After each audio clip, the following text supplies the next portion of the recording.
Hi guys, my name's Dan and welcome to Mental Health Monday on +2. Well, as you can see, I've got no hair now, shaved it all off. I'm joined with my mate Del. Hi. And today we're going to do coffee talk. Hi, I'm Del, and I suffer from depression and anxiety. Today with our coffee, where we're going to talk about sort of depression, anxiety and addiction and sort of things in between. So, Okay. Should we have some coffee then? Let's have some coffee. That is really slow. There is a lot of coffee in that. What? You did put like 6 scoops in there. I did, but Yeah. everyone knows how much I like my caffeine. Mm-hmm. Alright. So, earlier today, you went to your first AA meeting. I did, yeah. What was that like? It was very different to how I expected. Like, I was at the start when we were waiting outside, I was really anxious. I think you sort of noticed I wanted to go out for another cigarette and my hands were shaking. It was quite very quick fire. Like, they start off with like an opening and then they repeat the mantra and the 12 steps. And then suddenly just people were given the platform to talk about, their experiences with alcoholism and, just talk feelings and stuff. And it was quite funny. Everyone had a good sense of humour. Everyone was like, we don't like talking about feelings, blah, blah, blah. But like, I felt comfortable like right off the bat. After I'd sat down, everyone was really welcoming. Everyone was really sort of like respectful and everyone listened patiently and you sort of say hi, I'm your name, and then I'm an alcoholic, and then you say what you want to say, and everyone sort of says hi so and so, and then they listen and then they say thank you at the end. And I have to say, like, it was really refreshing to talk about it today. I don't think I've talked about it as in depth or as honestly as I did today, and like no one sort of was like, oh god, what a nutcase or something like that. It was all Everyone was very kind of accepting and non-judgmental. It's great. One guy came over to me at the end and he was like, I've been exactly where you are. You're not a psycho, and it was just kind of like, maybe you're not. And it was really nice. Yeah, it was great. Well, I don't usually go to AA meetings. I usually go to NA, which is Narcotics Anonymous. Mm-hmm. And it's slightly different, but it's a similar kind of process. Like with AA, it is much more kind of centred on alcohol, as you saw today. But with NA, it's drugs, alcohol, but also a lot of mental health, like talk goes along in there. Mm-hmm. And I prefer that because I talk a lot more about mental health than just my history on addiction. But today was great because I had a chance to share as well. Mm-hmm. Everything was very quick fire. It was, yeah. You had to like jump in for a second there with the nice old lady next to you. Oh yeah. But it was great. Obviously, it takes a little bit of time to do the first person to share. Yeah. And I thought the guy today who was doing the chair, who had the first talk out of everyone, who was sitting at the very front, I thought he was great today. Oh, he was fantastic. He was so like explicit, and he was so honest. Yeah. And he talked about how he felt that he could never make amends with his mum, and that his mum's actually at the moment very ill and, as he put it, close to death. Yeah. But then everyone else was kind of like, there was that one lady who said that a lot of them seem to know each other and are from the same area. Yeah. And she's like, well, I actually spoke to your mum, a month or so ago? Yeah. And she was like, she said how proud she is of you and how she could never be prouder and stuff like that. And you could just see his face sort of light up. Yeah, and it all just changed. It was amazing. Because it was quite like almost sombre at the beginning. Yeah. And then after that, he just kind of opened up a lot more, talked a lot more about feelings, because he was also talking about how he couldn't physically open up with his emotions and how he just felt kind of disconnected from them. Yeah, someone worked out it took him 26 years to cry. It was, which was, it's kind of horrible to think about, but... Yeah, well, I've obviously had a lot of kind of disconnection from my emotions over the years, and a lot of CBT helped me with that. And well, obviously I'm in a completely different place now. Massively. Oh yeah. Well, you've seen me when I was at my worst. The way you are at the moment now, I couldn't be prouder of you. It's like it's like a newer, better you. It's fantastic. It's like you've got a smile on your face and you talk more. And it's great to see. Yeah. It's good to see you happy. Yeah. Well, you saw me when I was in the psych hospital. So yeah.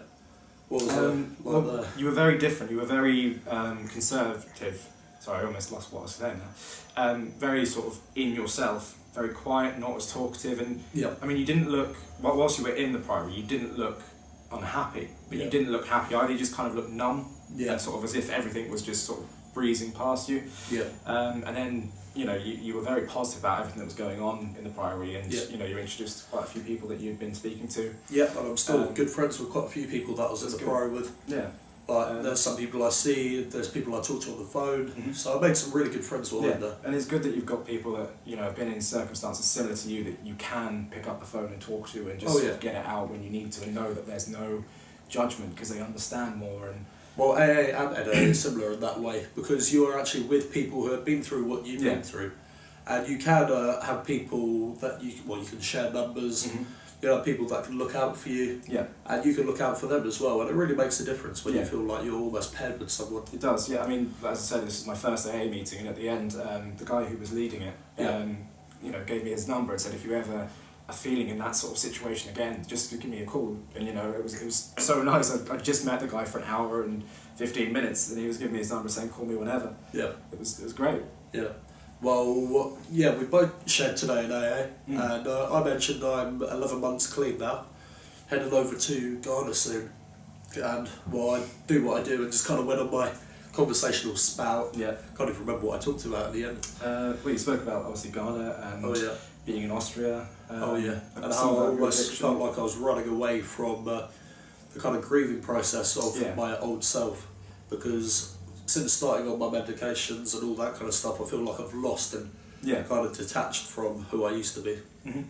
Yeah, I understand that, and I said to you earlier that since starting the citalopram, that I've actually kind of missed the way I used to feel, because that was me.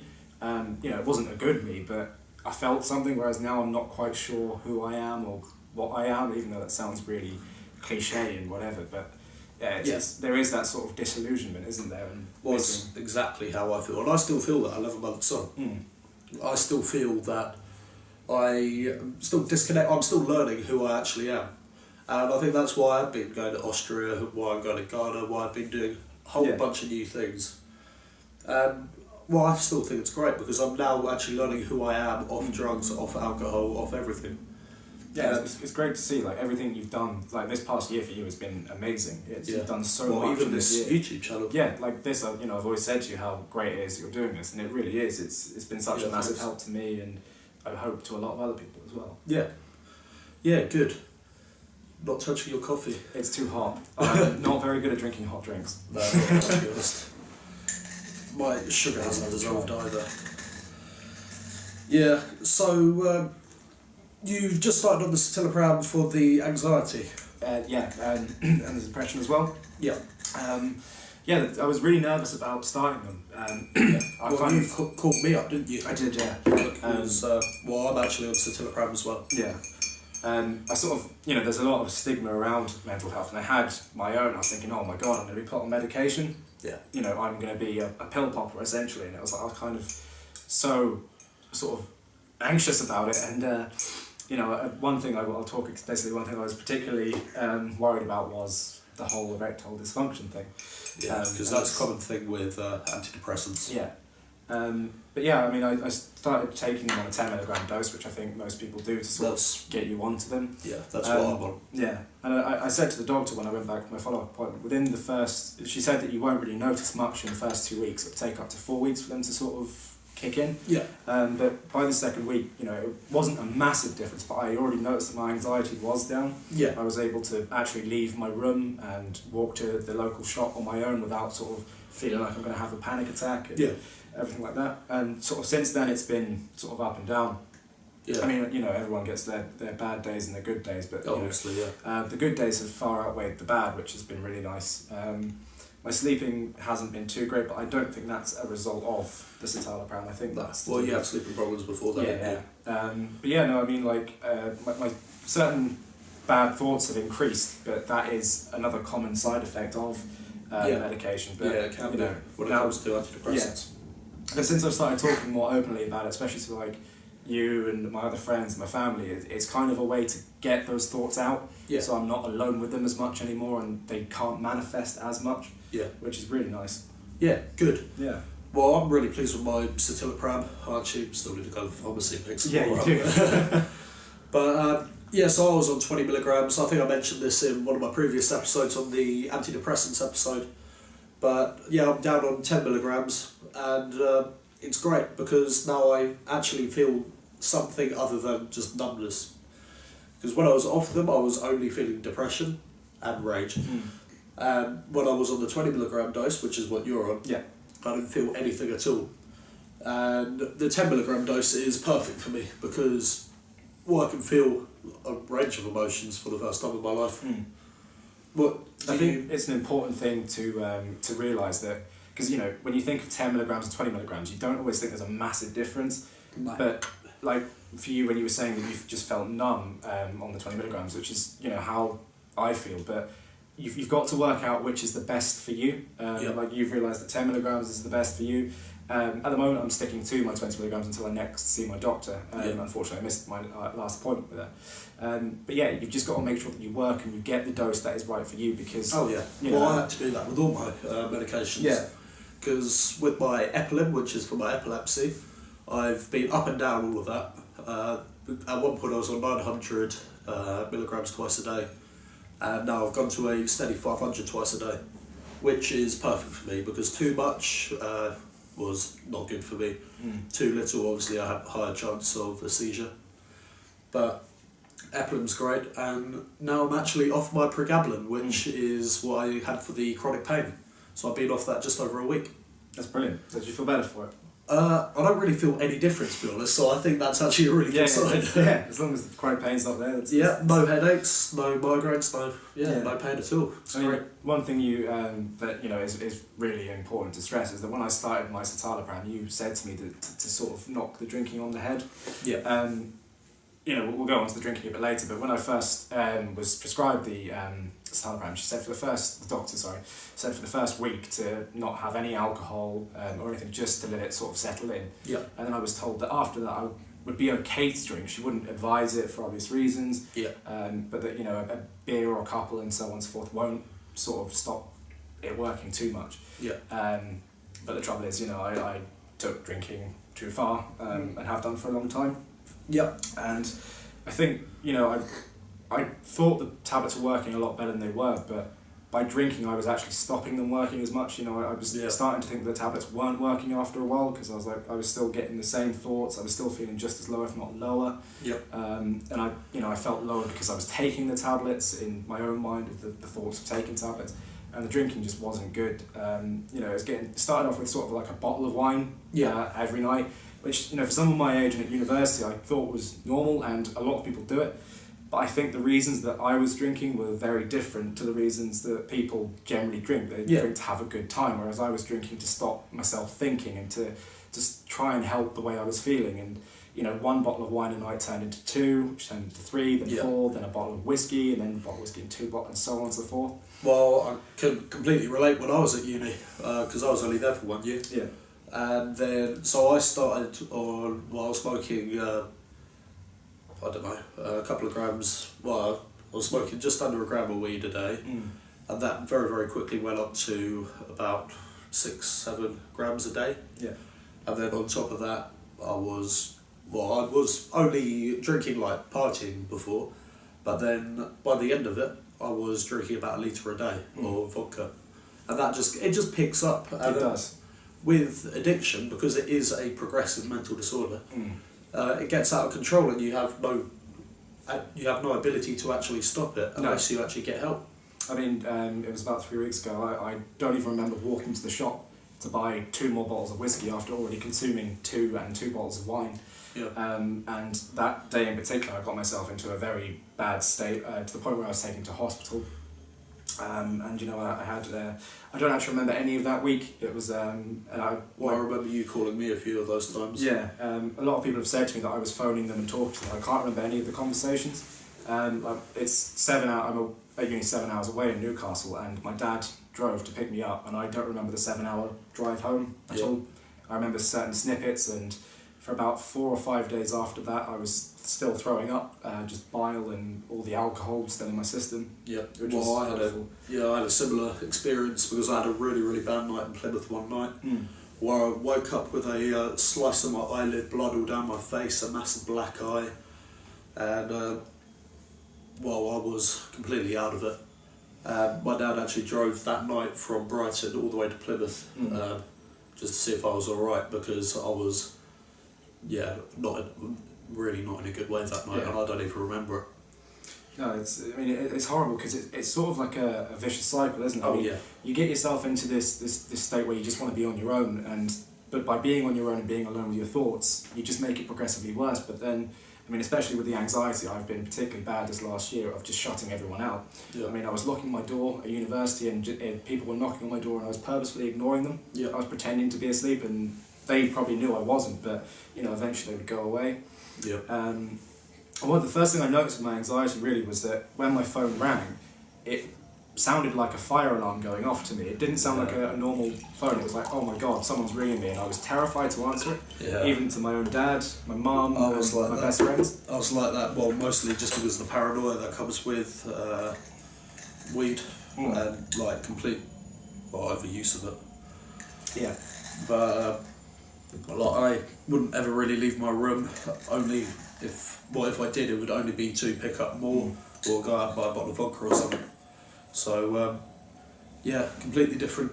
Yeah. And, now where I am, 11 months later, I'm able to do everything. So, been to Austria. 11 months, incredible. Yeah, I feel like a completely different person. And I've got every faith that you will as well. Hopefully. The trouble is, it's one of those things that you can never quite see the light at the end of the tunnel. That's how I always say it. Like, it seems like there's no end to it. Yeah. And then you have a really bad day. Like, there definitely is no end to it. There is only one thing that can possibly end it. And, it's a horrible position to be in. It's horrible for everyone because people do care about you, and it's horrible for them. Yeah, even if you don't see it. Yeah. Because most of the time, literally all the time, there will be at least one person who really does care for you. Oh, definitely. But if you're in the midst of depression, anxiety, addiction, anything really like that, where it has a negative spin on it, you just don't see that, and you think you are completely alone in the world. Yeah. And I found it particularly difficult to talk to anyone about it, because in my own mind I thought of myself as a leper almost. I thought that no one would sort of understand where I was coming from. Everyone would think I was a psycho or something, and I just felt like I couldn't talk to anyone. That if I actually spoke to them honestly, they would sort of want nothing to do with me, and I'd lose all my friends, and my family would be like, well, come on, you're not really our son, or whatever. But actually that wasn't my experience with it. Since I've been talking, you were the first person that I sort of openly spoke to about it. Yeah. And you've been such a massive help to me. Cheers, man. Even in those drunk phone calls, you were obviously there enough for me to And a friend of ours, when I came back, who I'd particularly ignored, I sort of tried to explain to him why I hadn't been speaking to him as much, because I was a bit concerned that he thought maybe I just want nothing to do with him, which obviously is not the case. And I was expecting him to sort of, be like, back off a bit. But he was like, it was so nice. He was so understanding. He was like, look, mate, you can call me whenever. If you don't want to answer, I'm not going to take it personally. And it was really refreshing to, because like you said, you build it up in your own mind, but actually that's not how it is. And it's hard to see that, but... I think, especially coming from where we're from, in Brighton, where it's very left-wing, everybody is very, very accepting. There is quite a high percentage of people who do suffer from mental health problems. I think it's actually a higher percentage than the rest of the UK. Yeah. But because of that, there are a lot more people who understand and actually can give more advice and relate to to people like us a lot more. Yeah. I've not been going to my lectures because of it all. And I finally made a meeting to go and see one of my lecturers, who contacted me knowing that I wasn't missing these lectures because I couldn't be bothered. There was a genuine reason as to why. And just speaking to her, it was unreal, the amount of students that actually, and I'm not just saying students, but people that suffer from these particular mental issues, because in my class alone, which was a small class, there were 6 or 7 others that have what I have, and that suffer and find it difficult to make it into the lectures. And I had a counselling session lined up, and unfortunately I didn't make it to that. But the responses that I've had from others that I've spoken to that have been there have said that it's been fantastic, and it's really helped them, and they've been at it a lot longer than I have, because it took me about 4 or 5 years to finally see my doctor about it, and But you've come so far just in this past month, because from when I was talking to you on the phone when you were at uni, how in such a bad state you were, but now to be on the medication, to be able to go to an AA meeting, talk as well in the AA meeting, not just listen. without your anxiety absolutely taking over, and staying off the drink and helping me film this episode.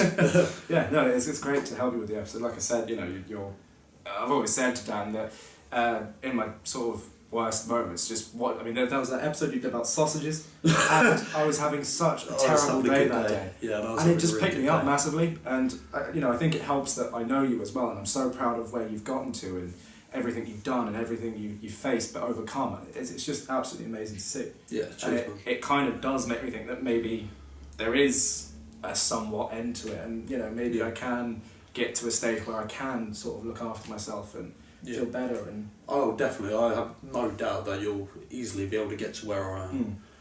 And it all just comes with time. Yeah. And AA meetings, if you listen to those. They're very good. I actually highly recommend them. Yeah.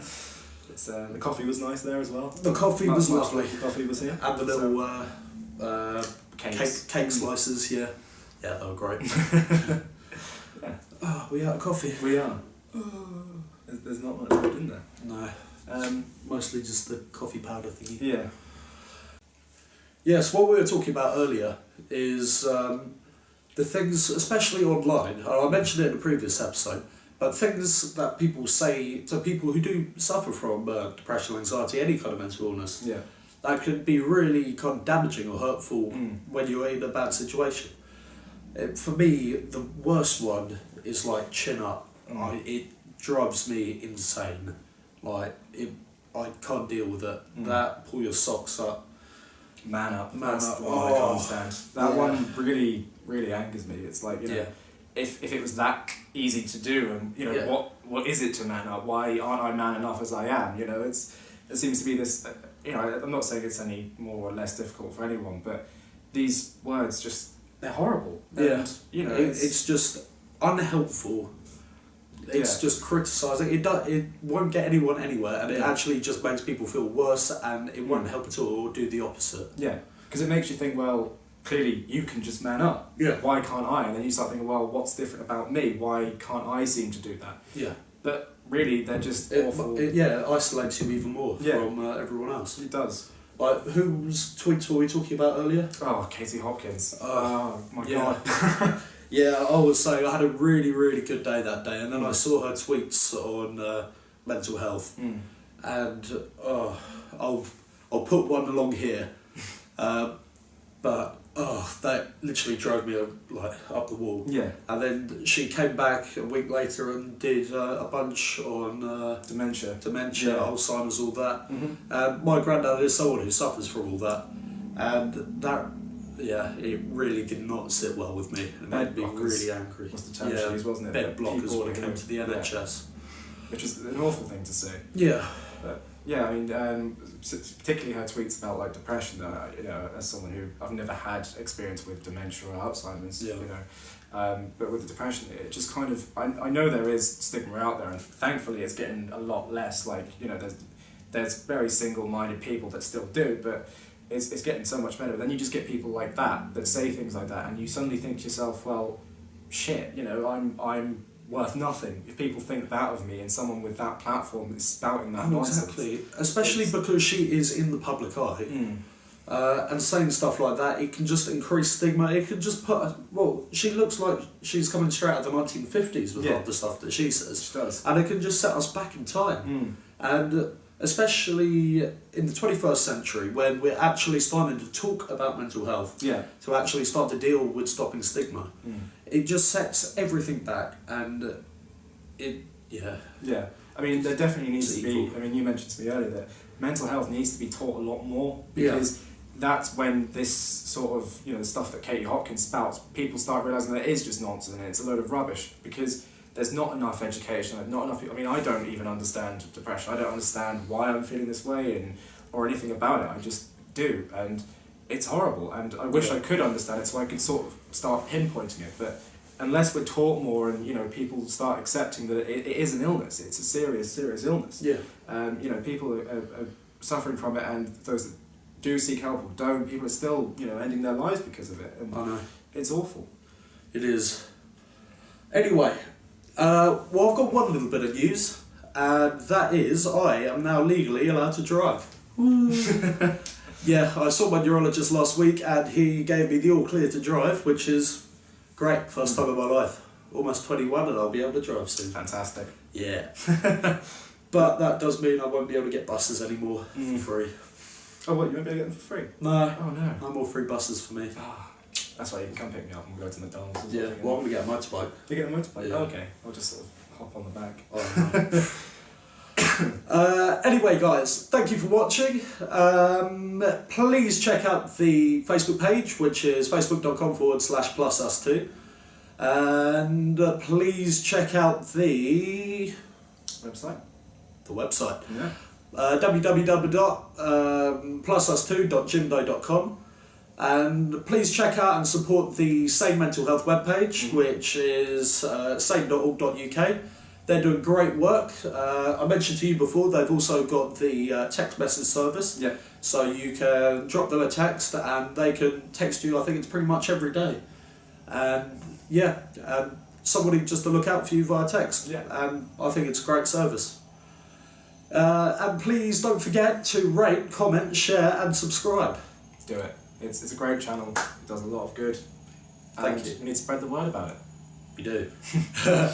Okay, it's some bizzles. See you later.